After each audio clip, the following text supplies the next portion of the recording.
Welcome to Hindi with Priyanka channel. जैसा कि हम सब प्रीवियस ईयर क्वेश्चन सॉल्व कर रहे हैं, आज हम आदिकाल पर देखेंगे। आदिकाल के 50 क्वेश्चन सॉल्व कर लिए हैं, उसके आगे की देखना है।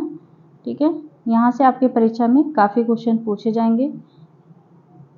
चलिए शुरू करते हैं। और अगर आप चैनल पर नए तो प्लीज़ चैनल को सब्सक्राइब जरूर कर लीजिएगा, ताकि आपको हर वीडियो मिलती रहे। परीक्षा तक हम डेली प्रीवियस ईयर प्रश्न पत्र को हल करेंगे। ठीक है, लास्ट टाइम में आप जितना हो सके उतना प्रीवियस ईयर बस देखिए। किसी का कोर्स लेने से अब कुछ नहीं होगा, बस जितना पढ़े हैं उसका रिवीजन कीजिए और प्रीवियस ईयर प्रश्न पत्र को हल करते रहिएगा। शुरू करते हैं हम 51 क्वेश्चन नंबर 51। निम्नलिखित में से कौन चंदनवाला राज के रचयिता हैं? जिन धर्म सूरी, सुमतिगढ़, आशगु, मुनि जिन, विजय। चंदनवाला राज के रचयिता, राइट आंसर हो जाएगा आशगु। देखते हैं इसका व्याख्या, जो भी इंपॉर्टेंट रहेगा उसको हम व्याख्या देखते चलेंगे, क्योंकि व्याख्या से क्वेश्चन घुमा के पूछा जाता है। जैसे चंदनवाला राज के रचयिता आशगु हैं। इनके द्वारा रचित अन्य ग्रंथ है जीव दया रास। ये भी पूछा जा सकता है, अगली बार ये पूछा गया था, हो सकता है अब की बार ये पूछ ले। जीव दया रास किसका है? आशगु का है। अन्य रचनाकार हैं नेमिनाथ रास का है, नेमिनाथ रास मुनि सुमतिगढ़ है। रेवंत गिरिरास विजय सेन सूरी, श्रावकाचार्य देवसेन, स्थूली भद्र रास जिन धर्म सूरी। आगे है चंद्रबरदाई ने पृथ्वीराज रासों में निम्नलिखित में से मुख्यतः किस छंद का प्रयोग किया? मोस्ट इंपोर्टेंट क्वेश्चन है, ये हर परीक्षा में पूछा जाता है। चंद्रबरदाई ने पृथ्वीराज रासों में मुख्यतः किस छंद का प्रयोग किया है? अरिल्य, पद्दड़िया, सवैया, कवित। राइट आंसर हो जाएगा कवित छंद का प्रयोग किए हैं। देखते हैं इसका व्याख्या, यहाँ से क्वेश्चन बनेगा। अभी देखिएगा, यहाँ से 2-3 क्वेश्चन निकल के आएगा। चंद्रबरदाई ने पृथ्वीराज रासों में मुख्यतः कवित छंद का प्रयोग किया है। पृथ्वीराज रासों में 68 छंदों का प्रयोग है। मोस्ट इंपोर्टेंट, यहाँ से लोग कंफ्यूज होते हैं। छंदों का 68 है और सर्ग 69 है। ठीक है, 69 समय या सर्ग है और 68 छंद है। प्रयोग किया। चंद्रबरदाई को 56 छंद का विशेषज्ञ माना जाता है। आचार्य रामचंद्र शुक्ल ने चंद्रबरदाई को हिंदी का प्रथम कवि तथा पृथ्वीराज रासों को प्रथम महाकाव्य माना गया। मोस्ट इंपोर्टेंट है, पूछा जा सकता है किसने माना है, तो रामचंद्र शुक्ल ने। आगे है विद्यापति ने अपना कौन सा ग्रंथ मैथिली भाषा में लिखा है? पदावली, कीर्तिलता, गंगा, वाक्यावली, मणि मंजरी। राइट आंसर हो जाएगा पदावली मैथिली भाषा में रचित है। मैथिली की रचना पदावली की रचना मैथिली भाषा में की है। विद्यापति का जन्म 1350 ईस्वी में हुआ था। ये शैव संप्रदाय के थे, यहाँ से पूछा जाता है। शैव संप्रदाय के कवि थे। तिरहुत के राजा शिव सिंह और कीर्ति सिंह के एक दरबारी कवि थे। इन्होंने संस्कृत, औहट्य तथा मैथिली भाषा में रचनाएं की है। कीर्तिलता, कीर्ति पताका इनकी औहट्य भाषा की है तथा मोस्ट इंपोर्टेंट ये वाला है, इसको आप जरूर से ध्यान दीजिएगा, दोनों पूछा जाता है। कीर्तिलता और कीर्ति पताका और पदावली। पदावली तो मैथिली में है, कीर्तिलता, कीर्ति पताका औहट्य में है। गंगा, वाक्यावली, पुरुष परीक्षा संस्कृत की रचनाएं हैं। ठीक है, यहाँ से एक क्वेश्चन बन सकता है जरूर से। आगे है पौमचर्यु में किसका वर्णन है? पौमचर्यु में किसका वर्णन है? शिव, गीत, सीता, राम, भरत। राइट आंसर हो जाएगा पौमचर्यु में राम का वर्णन है। देखते हैं, इसे पद्मचरित या जैन रामायण कहा जाता है। इसकी भाषा अपभ्रंश है। इसमें 5 कांड हैं, विद्याधर कांड, अयोध्या कांड, सुंदर कांड, युद्ध कांड। इसमें राम कथा को जैन धर्म के अनुसार परिवर्तित करके प्रस्तुत किया गया है। आगे है अमीर खुसरो की पहेलियां और मुकरियां किस भाषा में हैं? अमीर खुसरो की पहेलियां और मुकरियां किस भाषा में हैं? खड़ी बोली, अवधी, उर्दू, ब्रज। राइट आंसर हो जाएगा खड़ी बोली में। अमीर खुसरो की पहेलियां मुकरियां किस भाषा में है? खड़ी बोली में। इसका देखते हैं व्याख्या। अमीर खुसरो की पहेलियां और मुकरियां खड़ी बोली में है। खुसरो का वास्तविक नाम, मोस्ट इंपोर्टेंट, इसको आप जरूर से ध्यान दीजिए, अबुल हसन। इनका नाम अक्सर पूछा जाता है। खुसरो का मूल नाम क्या था? अबुल हसन था। ये निजामुद्दीन औलिया के शिष्य थे। ये भी किसके शिष्य थे? निजामुद्दीन औलिया। अमीर खुसरो खड़ी बोली के आदि कवि कहे जाते हैं। ईश्वरी प्रसाद ने अमीर खुसरो को महाकवि या कवियों का राजकुमार की संज्ञा किसने दिया है? ईश्वरी प्रसाद ने। मोस्ट इंपोर्टेंट, विद्वानों ने खुसरो द्वारा रचित ग्रंथों की संख्या 100 बताई है, जिसमें खालिक बारी, पहेलियां, मुकरियां, दो सुखाने, गजल आदि प्रमुख हैं। खुसरो से तो 1-2 क्वेश्चन पक्का पूछा जाएगा यहाँ से, उनके बारे में क्या सही है क्या गलत है ये भी बनता है, और वन लाइनर में भी पूछा जाएगा, वन लाइनर और लॉन्ग में भी पूछा जाएगा इनका। डिंगल भाषा का अर्थ क्या है? ये भी मोस्ट इंपोर्टेंट क्वेश्चन है। डिंगल भाषा का क्या अर्थ है? अवधी और ब्रज के योग से बनी भाषा, हरियाणवी मिश्रित राजस्थानी भाषा, मध्य अर्ध मागधी अपभ्रंश के योग से बनी शुद्ध राजस्थानी। राइट आंसर हो जाएगा ऑप्शन डी, अपभ्रंश के योग से बनी शुद्ध राजस्थानी, जो कि डिंगल भाषा का अर्थ है। देखते हैं, डिंगल शैली में वीर रस की रचनाएं, जबकि श्रृंगार रचनाएं पिंगल शैली में हुई हैं।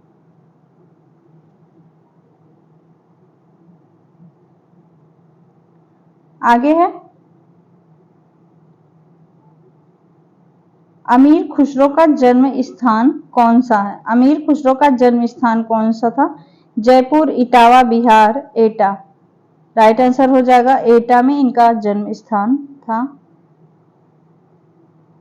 देखते हैं, इनका प्रकाशन वर्ष भी पूछा जाता है कि इनका जन्म कब हुआ था। अमीर खुसरो का जन्म 1253 ईस्वी में एटा, उत्तर प्रदेश के पटियाली नामक कस्बे में हुआ था। इनके द्वारा रचित ग्रंथ हैं खालिक बारी, दो सुखाने, पदावली और पहेलियां और मुकरियां। शुक्ल जी के अनुसार हमीर रासों के रचनाकार कौन है? रूपचंद, विद्याधर, जज्जल, सारंगधर। हमीर रासों के रचनाकार हैं सारंगधर, 14वीं शताब्दी, प्राकृत पैंगलम। लक्ष्मीधर हैं। हमीर रासों की ग्रंथ कल्पना की है। राहुल सांस्कृत्य ने जज्जल नामक किसी कवि को इसका रचयिता घोषित किया है।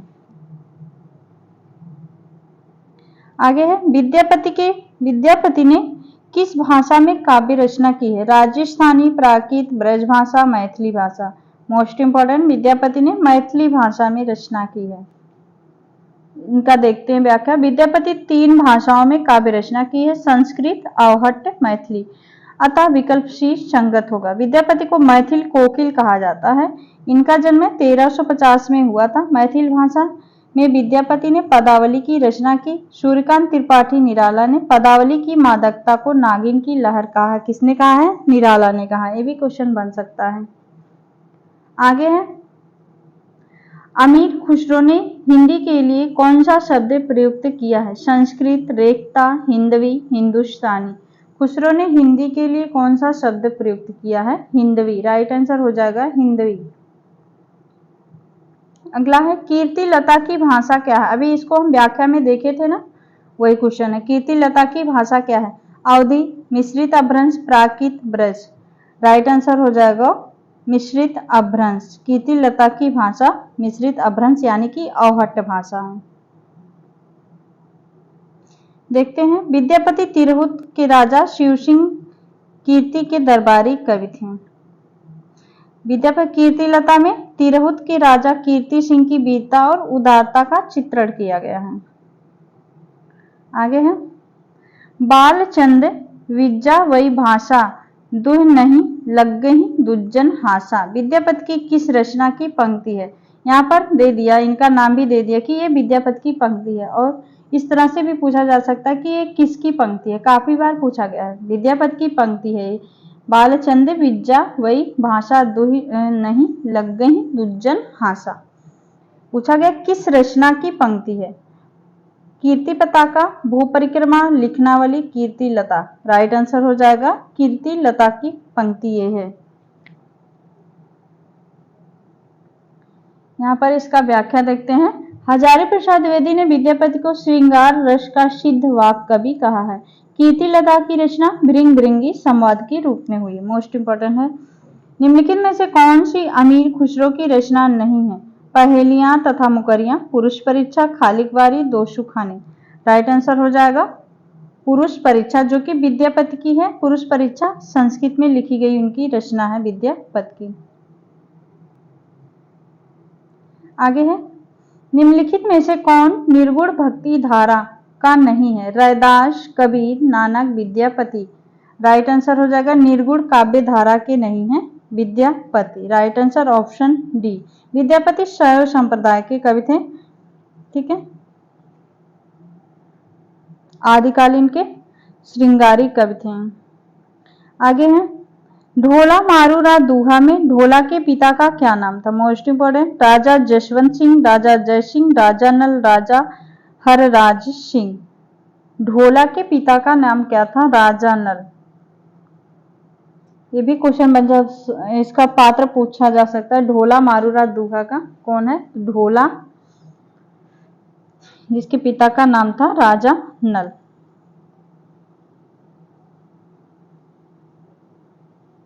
आगे है, गोरखनाथ का समय 11वीं शती है, यह मान्यता किस विद्वान का है? राहुल सांस्कृत्यायन, हजारी प्रसाद द्विवेदी, आचार्य रामचंद्र शुक्ल, पीताम्बर दत्त बड़तवाल। गोरखनाथ का समय 11वीं शती किसने माना है? पीताम्बर दत्त बड़तवाल ने माना है। यह मानता है कि पीताम्बर दत्त बड़तवाल के मिश्र बंधुओं ने इन्हें हिंदी का प्रथम गद्य लेखक माना है। मिश्र बंधुओं ने गोरखनाथ को। पीताम्बर दत्त बड़तवाल ने गोरखवाणी का संपादन 14 ग्रंथों को प्रमाणिक मानकर किया है। गोरखनाथ मत्स्येंद्र नाथ के शिष्य थे। यहाँ से 3-4 क्वेश्चन बन रहा है, ठीक है।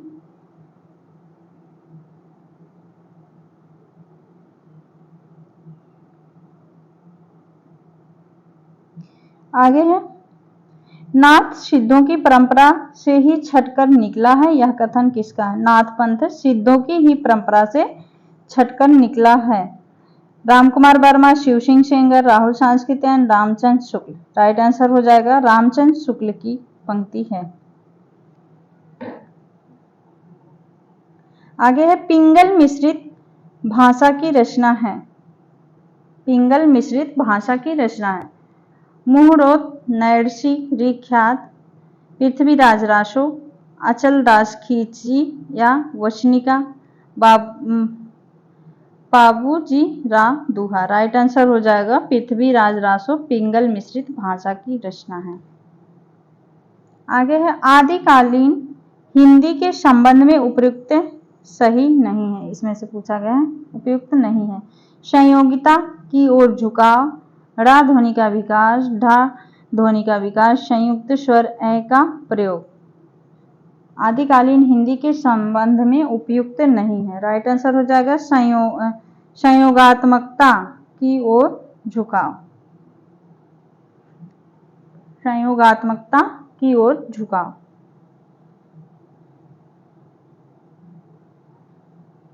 आगे है,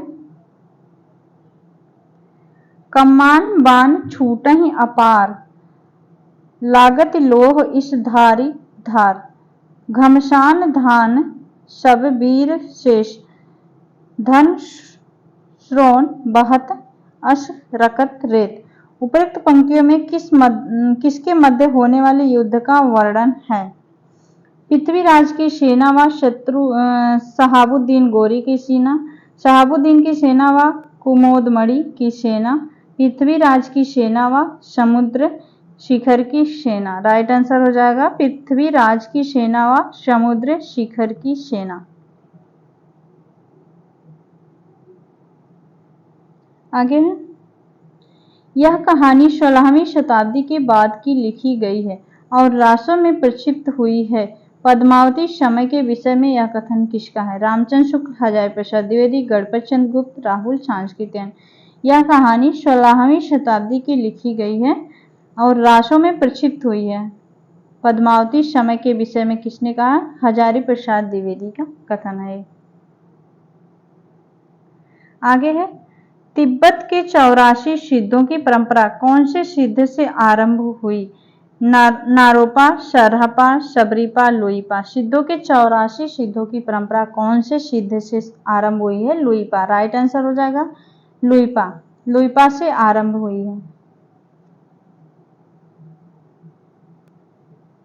आगे है, निम्नलिखित में से कौन आदिकाल के अंतिम चरण के सुप्रसिद्ध कवि हैं? अमीर खुसरो, पुष्पदंत, स्वयंभू, अब्दुल रहमान। राइट आंसर हो जाएगा अमीर खुसरो, जो कि अंतिम चरण के सुप्रसिद्ध कवि हैं। आगे है, हिंदी साहित्य का प्रथम महाकाव्य कौन सा है? हिंदी साहित्य का प्रथम महाकाव्य श्रावकाचार, पाहुड़, पृथ्वीराज रासो, भरतेश्वर, बाहुबली रास। राइट आंसर हो जाएगा पृथ्वीराज रासो प्रथम महाकाव्य कहा गया है।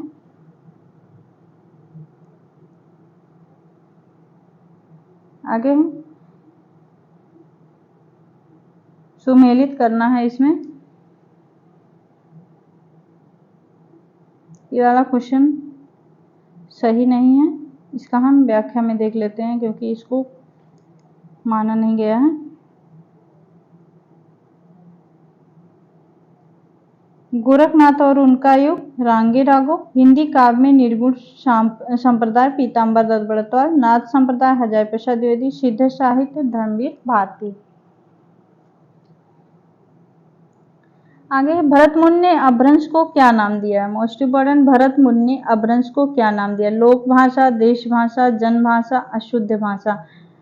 अपभ्रंश को क्या नाम दिया है? देश भाषा, भरत मुनि ने। जन्म काल की दृष्टि से कवियों का सही क्रम है, इसका हो जाएगा चंद्रबरदाई, जगनिक, खुसरो, श्रीधर। चंद्रबरदाई का जन्म 1168 से 1692, जगनिक 1174 से, अमीर खुसरो 1253 1325, श्रीधर 14वीं शती। इनमें से कौन सा ग्रंथ लौकिक चरित्र काव्य माना जाता है? इनमें से कौन सा ग्रंथ लौकिक चरित्र काव्य माना जाता है? भविष्यत कहा, परमात्मा पर, पाहुड़, दोहा। राइट आंसर हो जाएगा भविष्यत कहा। लौकिक चरित्र काव्य माना जाता है भविष्यत कहा।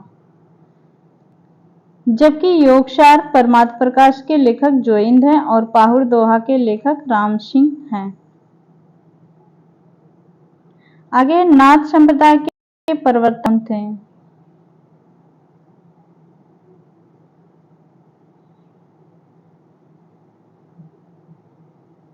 नाथ संप्रदाय के प्रवर्तक कौन थे? गोरखनाथ, चरपटनाथ, महानाथ, नेमिनाथ। राइट आंसर हो जाएगा गोरखनाथ। महापुराण के रचनाकार कौन है? अब्दुल रहमान, धनपाल, पुष्पदंत, स्वयंभू। महापुराण के रचनाकार पुष्पदंत। राइट आंसर हो जाएगा ऑप्शन बी, पुष्पदंत।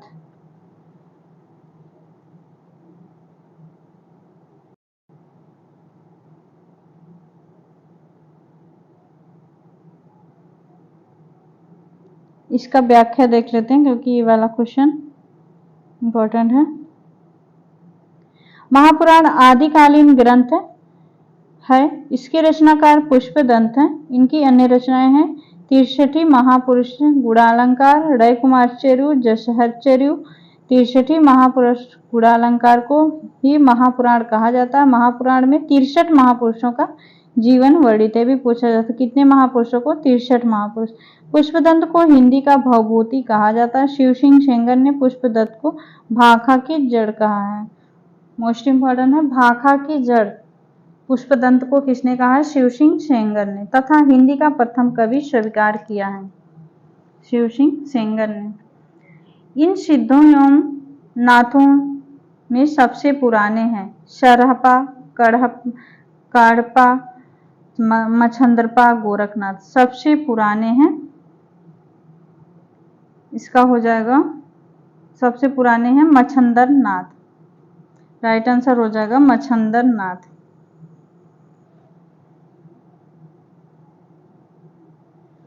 आगे है, विशल देव रासो की नायिका का नाम है?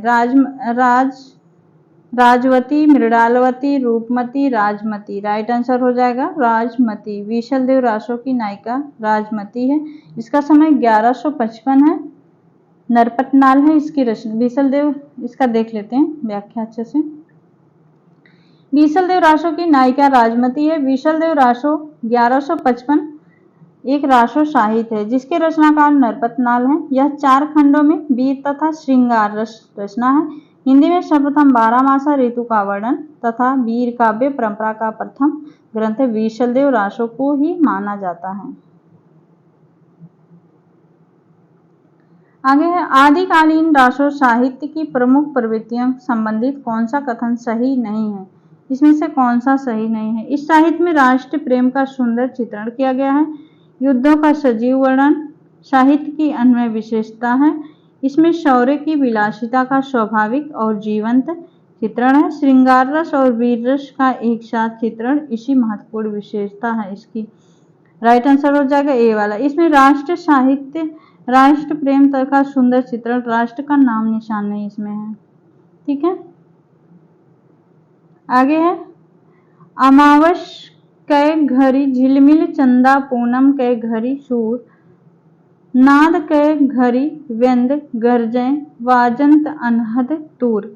उपयुक्त काव्यांश में अनहद नाद की स्थिति को व्यक्त करने वाले योगी संत का क्या नाम? अनहद। जायसी, जलंधर, गोरखनाथ, नामदेव। राइट आंसर हो जाएगा गोरखनाथ। अनहद नाद की स्थिति को व्यक्त करने वाले हैं गोरखनाथ। मोस्ट इंपॉर्टेंट क्वेश्चन है भी। आगे है, भाषा की कसौटी पर यदि ग्रंथ को कसते हैं तो और भी निराश होना पड़ता है क्योंकि वह बिल्कुल बेठिकाने है, उसमें व्याकरण आदि की कोई व्यवस्था नहीं है। आचार्य शुक्ल का उपयुक्त कथन किस ग्रंथ के संदर्भ में है? किस ग्रंथ के संदर्भ में? पृथ्वीराज रासो के संदर्भ में। राइट आंसर ऑप्शन ए हो जाएगा। आगे है, निम्नलिखित में से किस रचना में कड़वक शैली का प्रयोग नहीं हुआ है? जम्बू स्वामीचर्यु, पाहुड़ दोहा, पौमचर्यु, महापुराण। कड़वक शैली का प्रयोग नहीं हुआ है पाहुड़ दोहा में।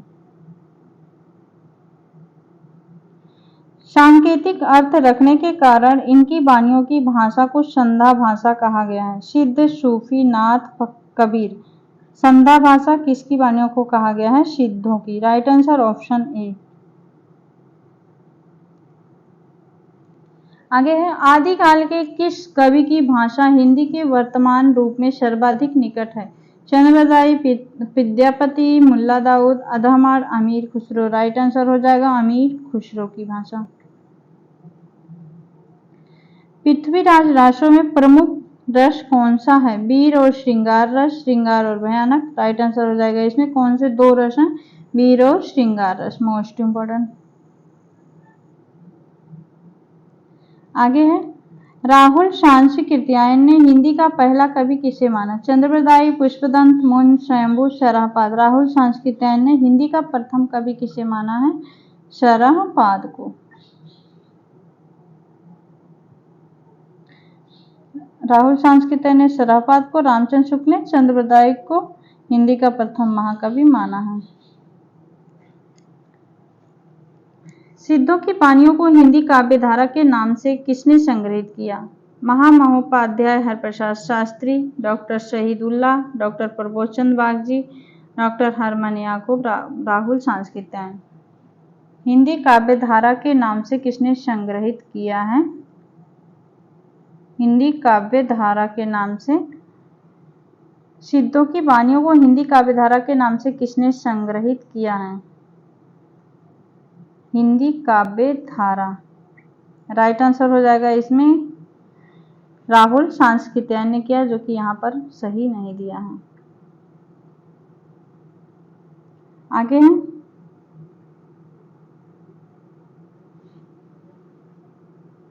आदिकाल के कवि शरहपाद की काव्य परंपरा में विकसित नाथ पंथ के हठयोग का पल्लवन आगे चलकर इनमें से किस कवि में हुआ? जायसी, कबीर, तुलसी देव सेन। राइट आंसर हो जाएगा कबीर। आदिकाल के कवि शरहपाद की काव्य परंपरा से विकसित नाथ पंथ के हठयोग का पल्लवन आगे चलकर कबीर में हुआ। आगे है, बौद्ध धर्म के सिद्धांतों में देश की बदलती हुई परिस्थितियों ने जिन नवीन भावनाओं की सृष्टि की, उन्हीं के परिणाम स्वरूप सिद्ध साहित्य की रूपरेखा तैयार हुई। सिद्ध साहित्य के प्रादुर्भाव विषयक यह कथन इनमें से किसका है? इसका हो जाएगा रामकुमार वर्मा का कथन है। आगे है, नागरी प्रचारी सभा से प्रकाशित पृथ्वीराज रासो के संस्करण को प्रमाणिक मानने वाले विद्वान हैं। इसमें से रामचंद्र शुक्ल, श्यामल दास, कर्नल टाड, गौरीशंकर, हीरा चंद ओझा। राइट आंसर हो जाएगा बी, कर्नल टाड, जो कि प्रमाणिक मानने वाले हैं कर्नल टाड। आगे, भारतेश्वर बाहुबली रास इनमें से किस काव्य धारा का ग्रंथ है? जैन साहित्य, सिद्ध साहित्य, रासो साहित्य, नाथ साहित्य। भारतेश्वर बाहुबली रास जैन साहित्य। आगे है, ये भी काफी पूछा जाने वाला क्वेश्चन है। निम्नलिखित में से कौन सी रचना शिलांकित है? वर्ण रत्नाकर, उक्ति व्यक्ति प्रकरण, बसंत विलास, राउल वेल। राइट आंसर हो जाएगा राउल वेल।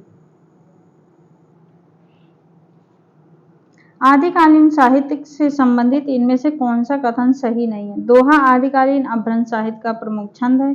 दोहा कोशों और चर्या गीतों की भाषा शैली में कोई अंतर नहीं है। चर्या पद एक प्रकार के गीत होते हैं जो सामान्यतः अनुष्ठान में गाए जाते हैं। और आगे है, आदिकालीन सिद्धों बौद्ध सिद्धों में दोहा कोश के साथ साथ चर्या पदों की रचना भी है। राइट आंसर हो जाएगा इसमें ऑप्शन बी, इसका ऑप्शन बी सही होगा। दोहा कोशों और चर्या गीत की भाषा शैली में कोई अंतर नहीं है। Right answer option B.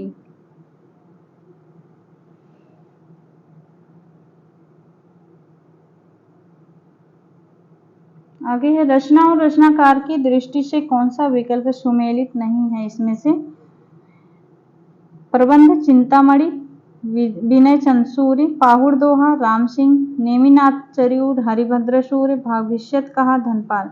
इसका हो जाएगा राइट आंसर ऑप्शन ए, प्रबंध चिंतामणि, जो कि मेर तुंगी की है, ना कि विजय सेन सूर्य। प्रबंध चिंतामणि विनय चंद सूर्य।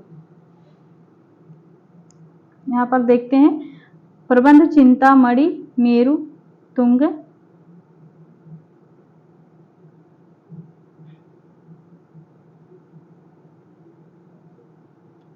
इसमें से राइट आंसर ए वाला होगा, क्योंकि यहाँ पर पूछा गया सुमेलित नहीं है, तो ए वाला गलत है, बाकी तीनों सही हैं। जशहर चरित के लेखक हैं, जशहर चरित के लेखक हैं स्वयंभू, धनपाल, पुष्पदंत, अब्दुल रहमान। राइट आंसर हो जाएगा पुष्पदंत, जशहर चरिऊ पुष्पदंत। जशहर चरित के लेखक पुष्पदंत है। इनकी अन्य प्रमुख कृतियां महापुराण, रय कुमार चरिऊ, महापुराण में 63 महापुरुषों के जीवन चरित वर्णित है। पूछा जा सकता है किसमें 63 महापुरुषों का चरित वर्णन है? तो महापुराण में। पुष्पदंत को हिंदी का भवभूत कहा जाता है। स्वयंभू पौमचर्यू, भविष्यत कहा धनपाल, संदेश राशक अब्दुल रहमान। आगे है, दव्य सहाव पयास नामक ग्रंथ में निम्नलिखित ग्रंथ की रचना किसने की है? आशग, देवसेन, शालिभद्र सूर्य, जिनधर्म सूर्य।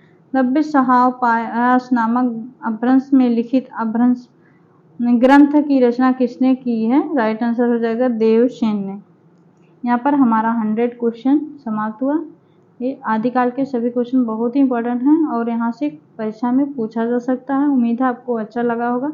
अच्छा लगा तो प्लीज़ चैनल को सब्सक्राइब जरूर कीजिएगा, ताकि आपको हर वीडियो डेली प्रैक्टिस मिलती रहे। ठीक है, मिलते हैं नेक्स्ट वीडियो में, तब तक के लिए बहुत बहुत धन्यवाद दोस्तों।